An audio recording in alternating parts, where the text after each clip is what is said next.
വാപ്പ വീട്ടിലേക്ക് ഇങ്ങോട്ട് വന്നാ പിന്നെ വീട് മൊത്തം സൈലന്റാ. ആർക്കും ഒന്നും പറയാനില്ല. ഉമ്മ മിണ്ടൂല, മക്കള് മിണ്ടൂല, എല്ലാരും ഓരോ മൂലയിൽ പോയി ഇങ്ങനെ ഇരിക്കുക.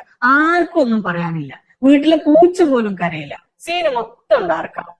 ഉമ്മയും മക്കളും മാത്രമാണെങ്കിലോ ചിരിയും കളിയും ബഹളവും തമാശകളും വേറൊരു വൈബാണത്, അല്ലേ? പ്രിയമുള്ളവരെ, എന്തിനാ അങ്ങനെ മസിൽ പിടിക്കണത്? അങ്ങനെ പേടിക്കാനാണെങ്കിലേ വാപ്പാനെ മാത്രം പേടിച്ചാൽ മതിയോ? ഉമ്മാനെ പേടിക്കണ്ടേ? ചില കാര്യങ്ങളൊക്കെ ചെയ്യുമ്പോ ഉമ്മയും വാപ്പയും മക്കളെ പേടിക്കണ്ടേ? ഒക്കെ വേണം. ഇത് വെറുതെ ഇങ്ങനെ മസിലും പൊടിച്ച് കീരിക്കാടൻ ദിവസം കീലേരി വെച്ചൊക്കെ ആയിട്ട് ജീവിതത്തിന്റെ സന്തോഷം കളയണ എന്തിനാ?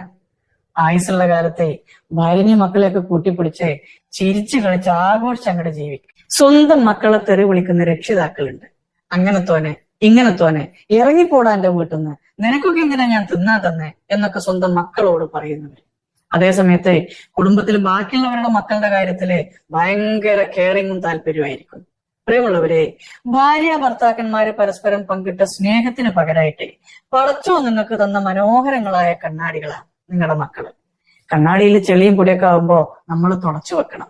താഴെ വീണെങ്ങാനും ഒന്ന് പൊട്ടിപ്പോയാല് വീണ്ടും ചേർത്ത് വെച്ച് നമ്മൾ ഒട്ടിച്ചു വെക്കണം. അല്ലെങ്കിൽ ചെളിയും പൊടിയൊക്കെ ഉള്ള കണ്ണാടിയിൽ നോക്കിയാൽ കാണുന്നത് നമ്മൾ തന്നെ ഒട്ടും ഭംഗിയില്ലാത്ത മുഖങ്ങളായിരിക്കും.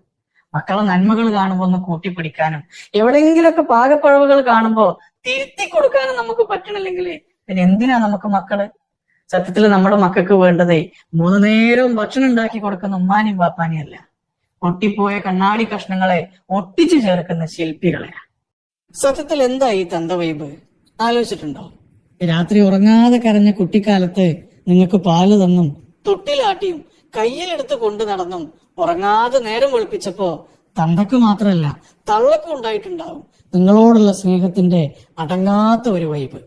പഠിക്കാൻ പോണ കാലത്ത് നിങ്ങളുടെ ഫീസ്, യൂണിഫോം, പുസ്തകം, ട്യൂഷന്, ടൂറുകള്, അങ്ങനെ എല്ലാം ഒന്ന് ഒപ്പിച്ചെടുക്കാന് വേർത്ത് ക്ഷീണിച്ച് കിതച്ചു പോകുമ്പോഴും വാപ്പാന്റെ ഉള്ളിൽ ഉണ്ടായിട്ടുണ്ടാവും നിങ്ങളൊന്ന് വലുതായി കാണാനുള്ള ആഗ്രഹങ്ങളുടെ ഒരു വൈബ്.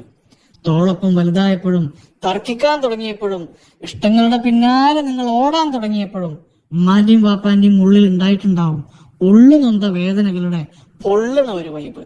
നിങ്ങൾക്കൊരു കുടുംബം ഉണ്ടായപ്പോഴും കുട്ടികളായപ്പോഴും ജോലി കിട്ടിയപ്പോഴും വീട് വെച്ചപ്പോഴും അങ്ങനെ ഓരോ സമയങ്ങളിലും ആ രണ്ടുപേരുടെയും ഉള്ളിൽ ഉണ്ടായിട്ടുണ്ടാവും കണ്ണു നനഞ്ഞ പ്രാർത്ഥനകളുടെ കരുതലിന്റെ ഒരു വൈബ്.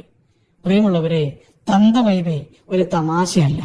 ആ വൈബ്രേഷൻ അങ്ങ് ഇല്ലാണ്ടായി പോയാലേ പിന്നെ നമ്മുടെ ജീവിതത്തിന്റെ റേഞ്ചും ഡിസ്പ്ലേയും ബ്രൈറ്റ്നെസ്സും എല്ലാം അങ്ങ് പോകും. നിങ്ങൾ സൈലന്റ് മോഡിലായാൽ പോലും നിങ്ങളുടെ ഉള്ളിലെ വൈബ്രേഷൻ അറിയാൻ കഴിയുന്ന 2 ആളുകളാ ഉമ്മയും പാപ്പയും. ഒരു സ്ക്രാച്ച് പോലും വീഴാതെ ഉള്ളം കയ്യിൽ കൊണ്ടു നടക്കണം.